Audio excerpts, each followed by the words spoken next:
Astrid Hysenaj, punonjës i ndërmarrjes komunale, u gjeti mbytur në kanal pranë plepave, 2 ditë pasi ishte denoncuar i zhdukur nga familjarët. Në thanat e sakta të ngjarjes mbeten ende për t'u zbardhur, por Bashkia e Durrësit tha se 54 vjeçari nuk ka qenë në orarin e punës.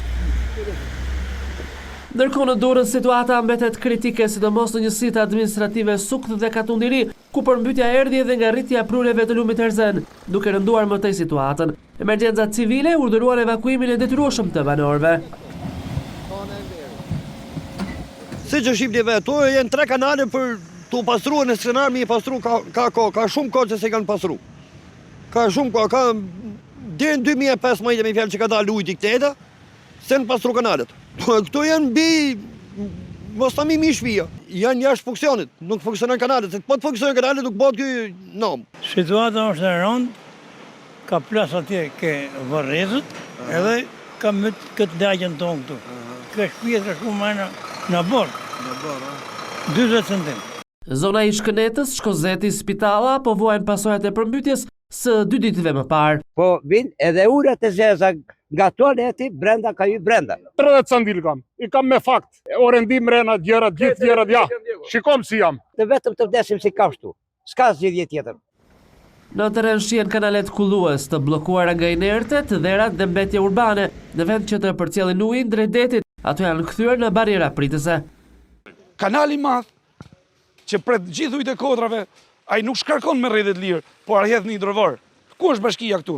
Pse të hidhet kanali atje? Kur gjithë kanali është bon miliona metër kub ujë, edhe hidhen në gjendje të lirë. Pse të kthehet të virën këtu në zonë banume? Ka dyshime të forta se hidrovori i ri ndërtuar në 2022 në Porto Romano nuk ka funksionuar me kapacitet të plot. Sipas opozitës, ai është ndërtuar mbi nivel dhe nuk garanton thithjen dhe evakuimin e ujit në kohë reale. Këto pretendime mbeten për t'u faktuar përmes ekspertizave teknike. Opozita e cilëson situatën katastrofë të shkaktuar nga dora e njeriut, duke folur për mbi 30 milion euro investime korruptive në Durrës, për të cilat Liliana Kuçana e PD-s depozitoi këtë të njëjtë një kallëzim në SPAK. Kam depozituar një kallëzim për zonjën Emiriana Sako, për bordin e kullimit, për Ministrinë e Bujqësisë, për të gjitha institucionet që janë përgjegjës për përmbytjet e Durrësit. Atëherë kemi një investim rreth 19 milion euro për hidrovorin. I bëj thirrje sot drejtuesit të ri të SPAK-ut, Klodian Brahos, të merret personalisht